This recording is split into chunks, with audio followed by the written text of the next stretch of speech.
Ciao a tutti e soprattutto ciao e benvenuta a Gaia Zucchi, attrice e scrittrice. Ciao Gaia.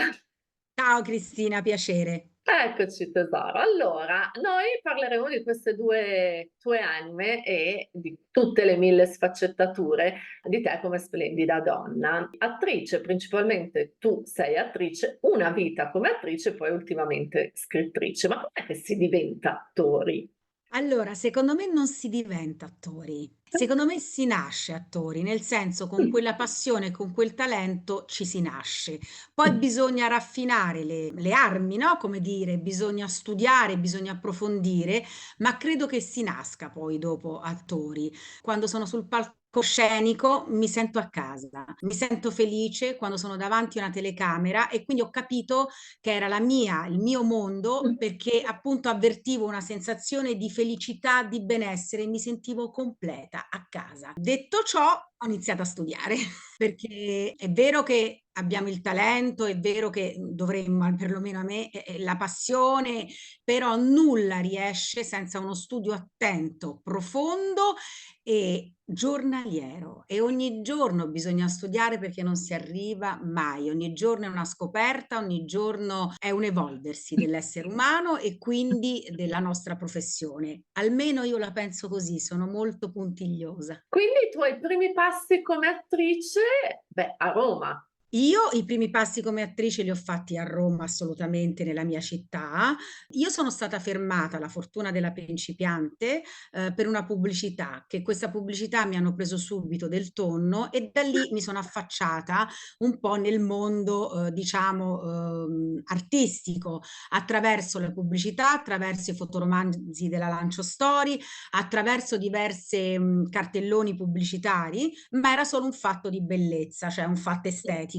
E invece io ho voglia di dare, ho voglia di trasmettere emozioni, quindi ho deciso di studiare. Mi avevano preso per Striscia la notizia come velina e ho dovuto rinunciare perché in contemporanea ho fatto l'esame al centro sperimentale che è difficilissimo accedere. Premetto che non avevo nessuna raccomandazione e quando sono andata a portare la domanda mi hanno detto Gaia lascia perdere che è impossibile entrare.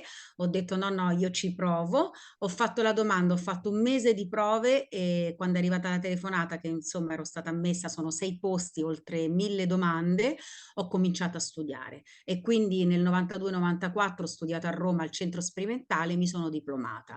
Ho conosciuto da lì Attilio Corsini e Giovanni Lombardo Radice, grandi maestri insieme a Goliarda Sapienza che mi hanno lasciato proprio un segno e poi Attilio Corsini, finita la scuola, perché tu devi studiare per 3 anni, seminari, studi, non puoi permetterti assenze, non puoi prendere lavori, non puoi fare nulla, sono entrata nella compagnia attori e tecnici di Roma al Teatro Vittoria. Un bell'inizio, un inizio di quelli Bellissimo. veri. Bellissimo perché sono entrata, devo dire, dalla porta principale, grazie comunque sempre ai sacrifici, nulla mi è mai stato regalato, ma Attilio Corsini mi ha messo a Teatro Vittoria con 600 posti, ho debuttato lì, il mio primo spettacolo e sono svenuta per l'emozione. Quando hanno chiuso, praticamente sono uscita, hanno fatto questo grande applauso, io sono svenuta, ma hanno dovuto chiudere il sipario hanno dovuto tirarmi per i piedi perché io non potevo credere, facevo, ma questi applausi sono per me e credo che sia la sensazione, le emozioni tra le più belle. Fare l'attore è un enorme privilegio, Eri se te lo fanno piccina, quanti fare. anni avevi?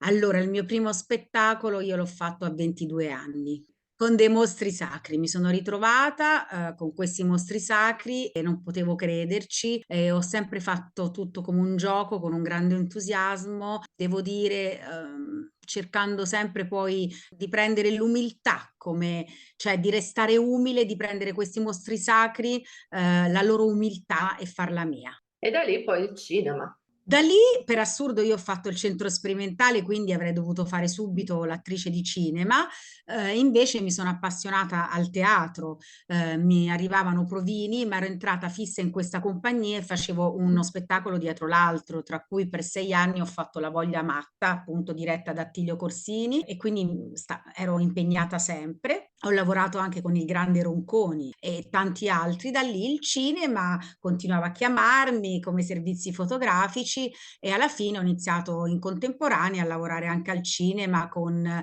Cinzia Torrini, Marcello Cesena, fino ad arrivare poi a Tinto Brass, che è stato un po' un'arma a doppio taglio, ma l'ho fatto e non lo posso rinnegare.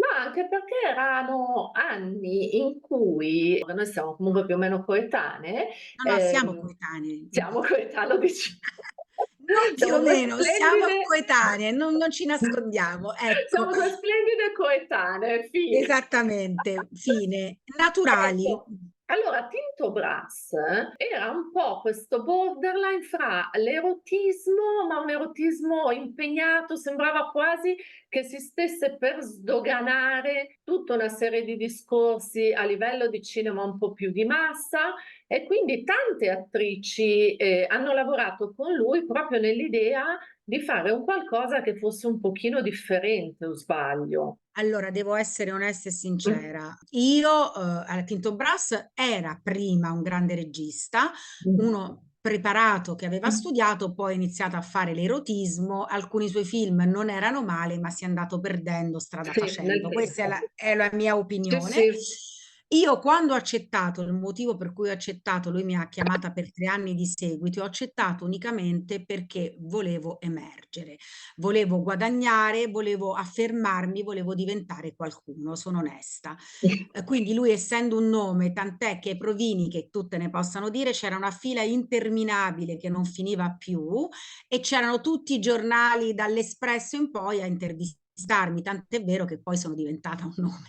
E quindi nel bene e nel male, perché poi io non sono portata, nonostante ho fatto tante foto, mi hanno sempre etichettato come un sex symbol, sono stata un sex symbol per la generazione, perché queste mie forme e tutto quanto, ho un'anima da bambina, quindi andava un po' a cozzare con questa immagine che si era creata della sottoscritta. Mi ha fatto talmente soffrire che ho subito messo al mondo il primo figlio perché avevo bisogno di purezza, di amore e di sentimenti puliti. Quando ho visto sullo schermo il film, io sono uscita piangendo, tra parentesi, perché dopo anni di studio ho visto anche deturpata la mia figura, perché mi è stata tagliata la testa, quindi questo lo racconto proprio nel libro. E da lì sono andata al Maurizio Costanzio a seguire in tutte le riviste europee e internazionali per mostrare che avevo un viso neanche male e che avevo un talento. Però è stata un'esperienza forte e abbastanza traumatica. Quindi t'ha lasciato forse un pochino di amaro in bocca tutto questo idea di dover magari accettare ruoli non così adatti a te per far vedere il tuo viso, per far vedere quello che facevi e come dicevi diventava un Esattamente. attimino un'arma a doppio taglio. Esattamente, ho dovuto Mh. fare servizi fotografici uno dietro l'altro, ho dovuto difendermi perché mi sono sentita deturpata, io recitavo nel film, cioè nonostante fosse un film erotico, ho messo tutto il mio bagaglio di esperienza, sono rimasta male. Io non l'ho mai più guardato, eppure ad oggi ancora Gaia Zucchi la collegano a quel film. Quando mi chiedono, ma tu sei Gaia Zucchi? È rimasto proprio e son passati 25 anni. Purtroppo sono come un marchio, arma a doppio taglio. Poi da lì ho fatto il figlio, quindi mi sono rimasta un po' assente e poi ho ripreso con il teatro, con altri film, ma sono stata chiamata per anni per interpretare ruoli erotici. Almeno Tinto Brass è il maestro dell'erotismo, quindi almeno questo. Però non è semplice, anche col senno di poi, pensa per i miei figli, insomma, non è semplice. Credo che tu ti sia poi dovuta creare una sorta di corazza per passare un'intera vita, se vuoi, a difenderti di quella che poi alla fine è una scelta professionale legittimissima, quindi Esatto. niente di cui doversi, ecco, appunto difendere. Però il mondo, con le donne poi, secondo me proprio in quegli anni, non era così amorevole, perché se guardi anche in televisione son stati poi gli anni in cui è esploso il drive-in, la fisicità, in cui la donna era appunto un ruolo decorativo più che non un ruolo di Assolutamente, protagonista. bravissima, esatto. Quindi anche, durante i servizi, le cose, eri un corpo e io è tutto Sì. ciò che non voglio e non volevo essere. Lo dimostrano i miei anni di studio, io sono laureata anche in psicologia e quindi, ho sempre cercato di fare frutto della cultura, no, per emergere. Adesso le donne stanno acquistando potere, ma prima veramente eravamo oggetti, sì. Lo stiamo acquistando, a mio avviso, neanche in un modo così bello, perché lo acquistiamo scimmiottando poi i comportamenti maschili. Invece dovremmo portare proprio la calma, la dolcezza e la pregnanza. E c'è ancora un po' di difficoltà come tutte le generazioni di passaggio.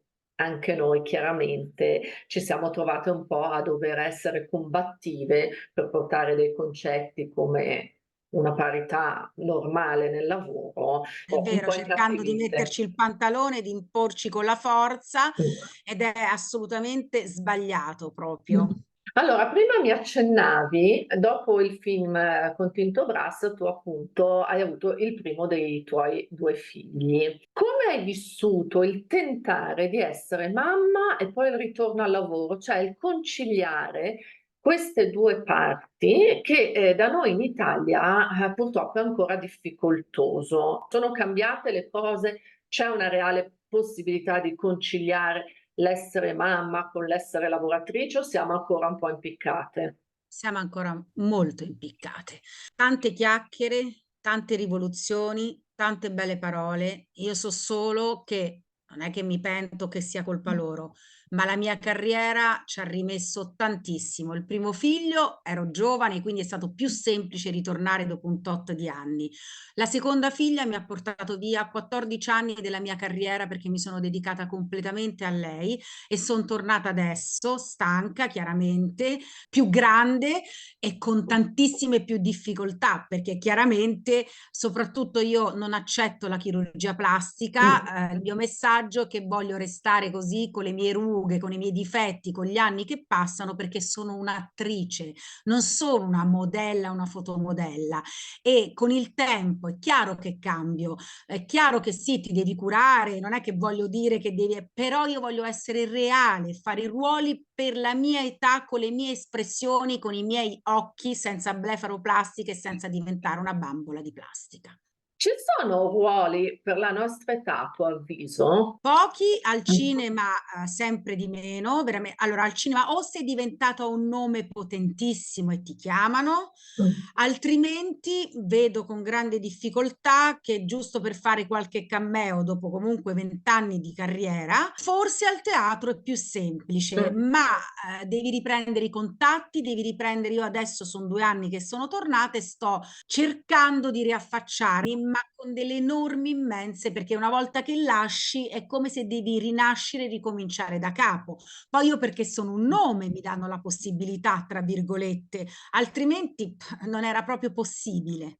Quindi tante belle chiacchiere, ma figli sono meravigliosi, ma se vuoi fare una carriera d'attore, quindi io parlo della mia, una carriera comunque proprio dedicata, da qualche parte tu devi mancare. E io mi sono dedicata per scelte sentimentali, vuoi mettere sbagliato e tutto, completamente alla crescita di mia figlia seconda da sola. Con il primo è stato più semplice, essendo il papà produttore, quindi ha capito la mia necessità, dopo 5-6 Mh. anni ho ricominciato, perché i primi 3 anni dei figli sono i più importanti e quindi, volevo essere tutta per loro, perché non mi hanno scelto di venire al mondo, l'ho scelto io e così. La vita prende le direzioni che deve prendere, va dove deve andare, però con enormi difficoltà.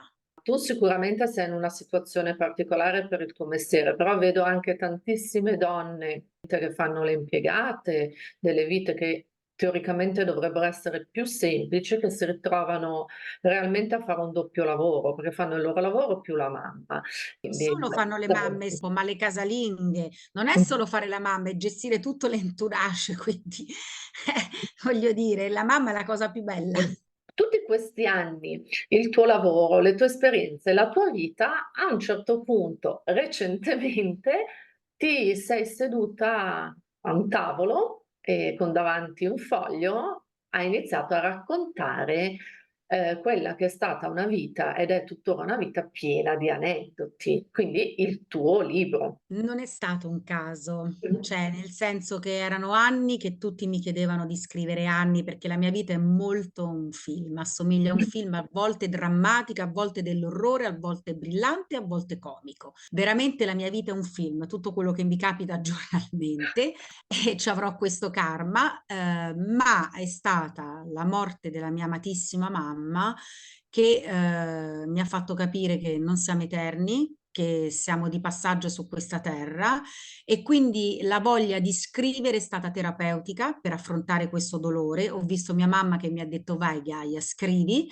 perché la sento accanto a me, mi aiuta e mi sostiene. Ho trovato il coraggio, la forza di scrivere questo libro, dedicato poi alla mia mamma, infatti, e di riprendere la mia vita in mano perché è breve e vorrei lasciare qualcosa di importante, un buon ricordo attraverso le mie opere, certo il cinema, ma un libro resta, soprattutto per i miei figli. I miei grandissimi caos, nella dedica lo scrivo, che sono una mamma disordinata, ma loro sono la metà del mio cuore e mi tengono in vita, quindi metà uno, metà l'altro fanno tutto il mio cuore e sono in vita. Però vorrei lasciare, sì, un'impronta del mio passaggio e mi sono come scossa proprio da questa vita poi che era diventata anche molto, se vuoi, monotona, sempre uguale, a fare la mamma, eccetera, eccetera. Ho detto io sono un artista, per realizzarmi ed essere veramente felice e trasmettere anche la mia felicità ai miei figli,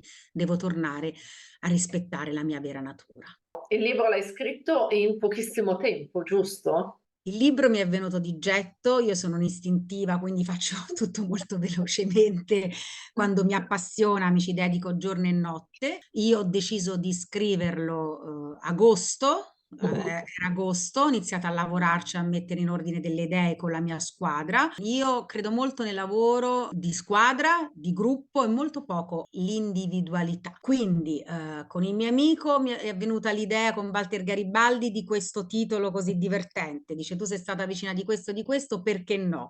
Di raccontare della mia vita attraverso degli aneddoti, non di sciorinare tutto quello che ho fatto che non interessa a nessuno, vai su Wikipedia e lo leggi. Dopodiché mi sono messa a scrivere d'estate a penna, perché non so usare il computer, quindi io ho scritto il libro a penna che mio figlio mi ha detto tu sei folle. Ad agosto l'ho finito, cioè fatto e non mi piaceva. Ho detto, Dio che noia, mi annoio io stessa a leggerlo. Quindi a settembre ho ricominciato da capo, a dicembre il libro era pronto, è uscito, io lo volevo far uscire a febbraio in concomitanza con il centenario di Franco che era appunto a febbraio, doveva essere pronto per dicembre, ma ho rimesso tutto in gioco e quindi è stato pronto poi per febbraio, insomma avevo finito a dicembre per pubblicarlo a febbraio, sì, è stato tutto un susseguirsi di idee, di emozioni, anche perché poi ci ho messo le fotografie. Era tutto un work in progress, ma i miei cari amici mi hanno sostenuta e mi hanno aiutata tanto. Infatti la prefazione è della grande Maria Giovanna Elmi, una mia cara amica, l'idea è di Walter Garibaldi che ci conosciamo da 30 anni, il mio agente, ufficio stampa che mi sostiene, con la copertina che ha disegnato un mio carissimo amico Alessandro Basso, che è un architetto digital creator, e me l'ha donata e regalata, e le foto che mi hanno donato tutti i fotografi internazionali con cui ho avuto la fortuna di lavorare, da Daniele Pedone, Carlo Bellincampi, Sandro Canestrelli, eccetera. E insomma, e quindi l'editore che ha creduto da subito in me, la De Nigris Editori, e insieme abbiamo fatto questa squadra che ha portato al risultato vincente, ma io dico sempre ancora la strada è molto lunga perché sto andando in ristampa, quindi ha voglia, adesso devo vincere. Sono andata in ristampa che era il mio obiettivo, ma piano piano adesso spero di riuscire a portare questo testo, riadattarlo a teatro e dopo farne una miniserie perché è divertente. L'aneddoto più divertente del libro, secondo te? Ce ne sono diversi, però visto, che il libro insomma si chiama La vicina di Zeffirelli, parlerò dell'aneddoto legato a Franco Zeffirelli. Allora, io ero ospite spesso nella villa di Franco Zeffirelli a Positano, perché ero vicina di casa sua sull'Appia Antica. Queste ville sono del primo compagno, del primo padre di mio figlio, che aveva costruito loro nonno, quindi stanno tutte lì in questo parco stupendo. Ero ospite sua e a un certo punto con grandi star internazionali come Maggie Smith, Judi Dench, Jump Wright, Sting, Jeremy Irons, quindi insomma voglio dire, abbagliata, io mi giravo intorno, dicevo dove sono finita? Una che poi sogna di fare l'attrice, che si trova in mezzo a questi mostri sacri, devo dire che insomma, no? A un certo punto suona la campanella, io sono una che amo terribilmente il cibo, mangiare, suona questa campanella, io corro perché lui faceva questa enorme villa, faceva questi pranzi su un tavolo giù, si scendeva, no? Verso il mare. C'era la cuoca, c'erano tutti, insomma, le persone che aiutavano Franco, suona la campanella, io mi butto su questo tavolo pronta per mangiare e mi stoppano, che ho fatto una figura, mi fanno alt, dico come alt, è suonata la campanella, dice no, prima mangiano i cagnolini e poi voi. E ho detto appunto delle star che erano presenti perché dicono, non è Gaia Zucchi, ok, ma queste star, tutti che aspettavano. Lui apparecchiava un tavolo per tutti i suoi Jack Russell, che tutti seduti in questa enorme tavola mangiavano, dopo che loro avevano finito di mangiare si accomodavano gli ospiti. È una cosa che mi è rimasta impressa, infatti inizio così il mio libro dicendo veramente che se volevi conquistare Franco, proprio prima dovevi portare regali ai cagnolini, dovevi, e poi tutti quanti noi, e non farle innervosire, se no proprio eri fuori dalla casa. Mi è rimasto molto molto impresso. Chiaramente poi ne ho raccontati diversi anche della mia esperienza del provino con Tinto Brass, che sono divertentissimi prendendolo con ironia, quindi fanno molto ridere, di quando un ministro si innamorò di me perdutamente, di tutto quello che gli ho fatto passare, che andavamo in questi ristoranti e mi prendevo tutti i miei amici, fratelli, tra virgolette, quelli affamati, eccetera, eccetera, dicendo che avevo 7 fratelli e che li doveva sfamare tutti. E dai, che questa cena ci portava a tutti quanti e non capiva. L'ho portato a Capri, il rapporto con mia madre era meraviglioso, dicendo che mia madre era l'astrologa. E lui, ma ci possiamo liberare di questa astrologa? No, perché tutti i giorni devo avere io l'oroscopo, altrimenti non possiamo. E mia madre stava vicino a me, ridevamo. Ecco, è tutto così il mio libro. Una serie di aneddoti per raccontare anche in profondità le delusioni poi che ho avuto anche di questo mestiere e i sogni infranti e i sogni esauditi, appunto. Quanto è importante l'ironia per camminare spediti nella vita? Tutto. Secondo me se non avessi avuto l'ironia ero già stecchita in te veramente tutti i giorni, anche nelle giornate più difficili. Una domanda un pochino più tecnica. Che differenza c'è? Tu che hai provato entrambe le cose, che probabilmente le porterai avanti nel tempo entrambe, tra essere attrice e scrittrice. Allora, secondo me si completano. L'attrice e la scrittrice si completano perché è sempre qualcosa che viene da noi, solo che la scrittrice è introspettivo il lavoro, no? Sei te da sola con te stessa le tue emozioni e le devi riportare su un foglio. L'attrice le devi esternare e farle arrivare a un pubblico, per quanto riguarda appunto il teatro, e attraverso lo schermo per quanto riguarda un film. Quindi si completano, ma poi sono anche l'opposto, se vogliamo, no? Con l'attrice abbiamo bisogno di una grande platea, con la scrittrice abbiamo bisogno di stare con noi stesse, ma l'una completa l'altra. Scusami, come scrittrice racconti una cosa tua, come attrice devi avere quella capacità di entrare nel mondo costruito in realtà da un'altra persona. Assolutamente. E quindi devi farlo tuo e trasmettere attraverso tutte le tue emozioni, la tua esperienza e un pochino anche di tecnica, le tue, quello che ti danno, no? Il tuo copione e quindi portarlo e farlo arrivare. E quindi sono entrambi difficili perché anche la scrittura deve arrivare al cuore poi delle persone, ma esattamente quando scrivi, scrivi te. Quando invece sei, appunto, ti danno un copione che tu devi interpretare, quindi è doppiamente faticoso, assolutamente. Cercare di far arrivare quello che vogliono gli altri, non che vuoi tu.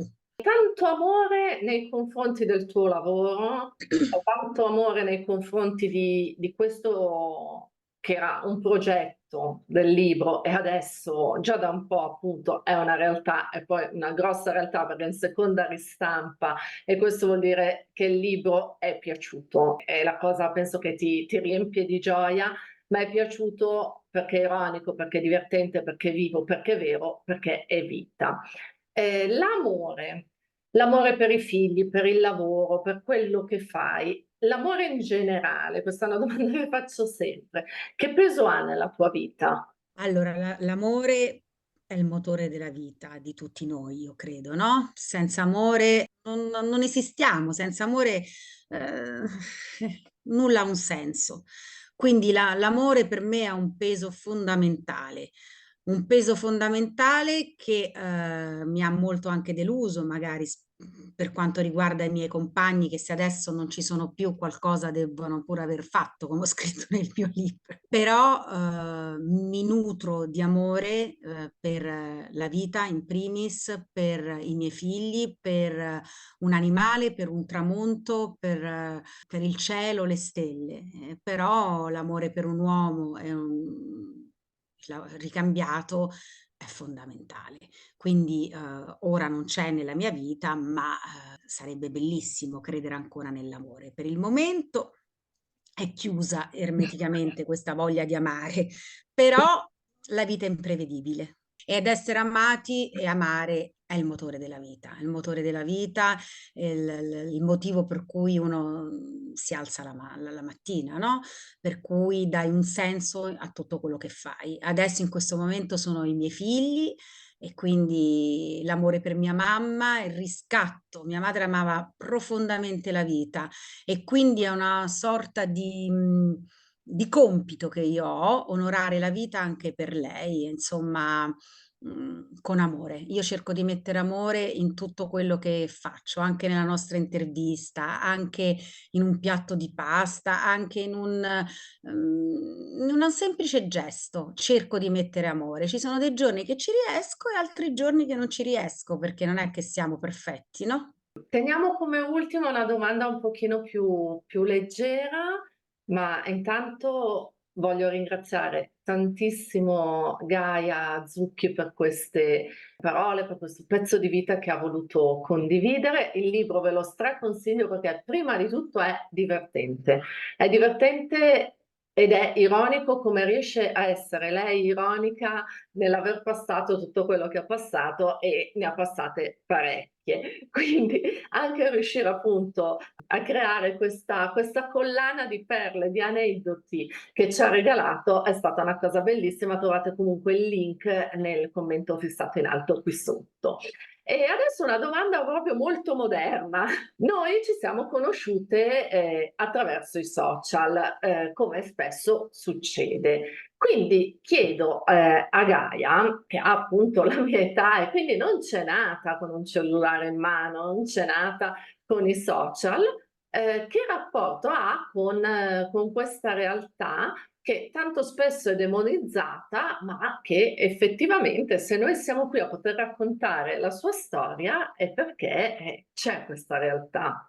Allora, Cristina, innanzitutto grazie a te per questa, se posso, per questa bellissima intervista tra donne, donne molto empatiche, donne che proprio all'inizio dell'intervista vogliono sostenersi e quindi viva le donne sempre. Io credo moltissimo nella solidarietà tra noi. I social, mi hanno aiutato terribilmente, nonostante io sia boomer, come mi definisco, zero tecnologica e sto imparando piano piano, senza i social io non starei sarei qui e non mi sarei potuta proprio rimettere in piedi, perché per riprendere i contatti l'ho fatto con i social. Io sono diventata una potenza, anzi, su internet, c'ho tutto, da TikTok, Instagram, addirittura la spunta blu, 3 profili Facebook, LinkedIn, Twitter, tutto, li ho aperti tutti perché il libro, come ho fatto a farlo conoscere?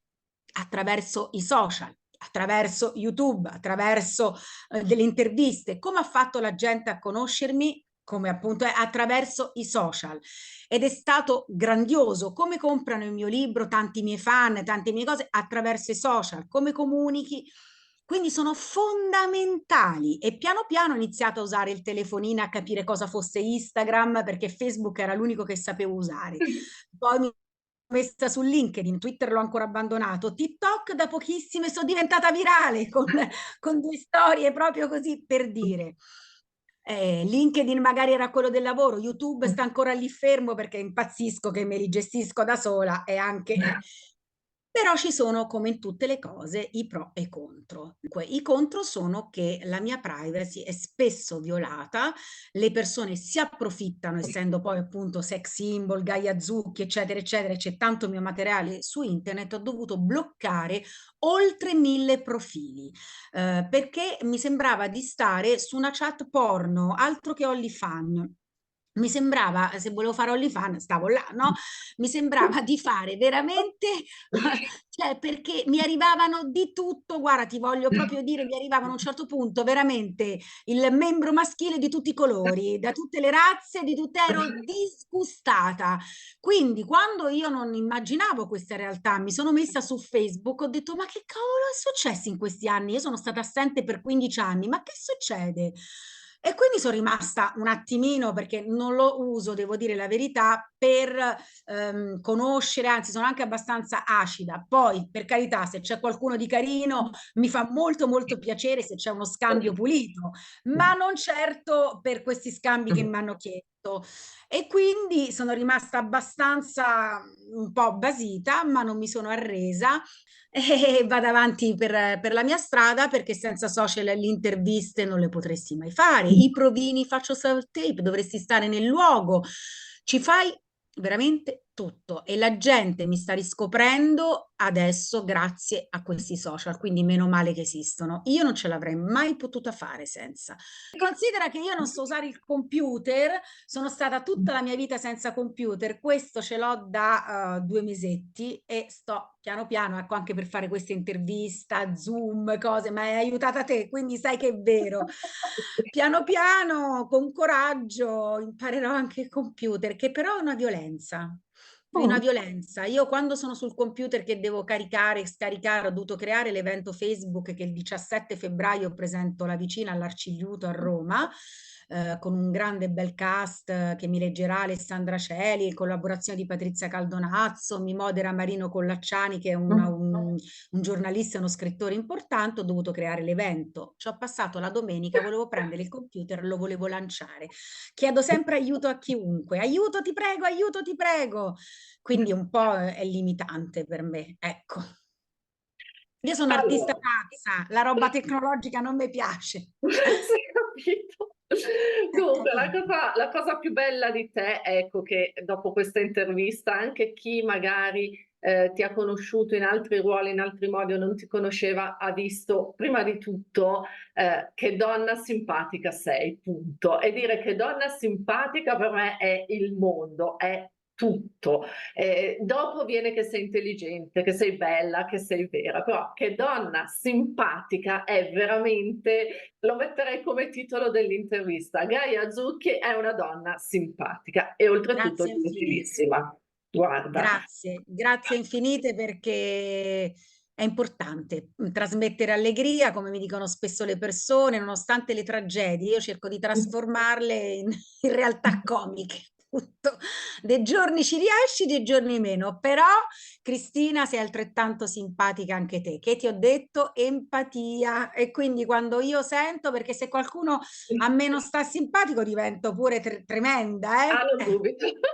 Nel senso che poi noi donne siamo particolari, guai, no? Oppure l'ignoro, l'indifferenza, che è ancora peggio. Grazie di cuore ancora a Gaia. Speriamo che vada a fare tante altre cose e di avere quindi un secondo libro altrettanto bello, vero, godibile, divertente, pieno, pieno, pieno di aneddoti. Nel frattempo, chiaramente, io l'ho già letto, leggetevi anche voi questo perché è veramente un pezzo di mondo, un pezzo di tante cose che abbiam visto forse da fuori del cinema, ma che sono vive, vere, son persone, come noi alla fine con le loro debolezze, le loro gioie e i loro inciampi. Quindi davvero grazie ancora Gaia di questa splendida, splendida chiacchierata e un abbraccio a tutti. Grazie a te di cuore e un salutone grande, un abbraccio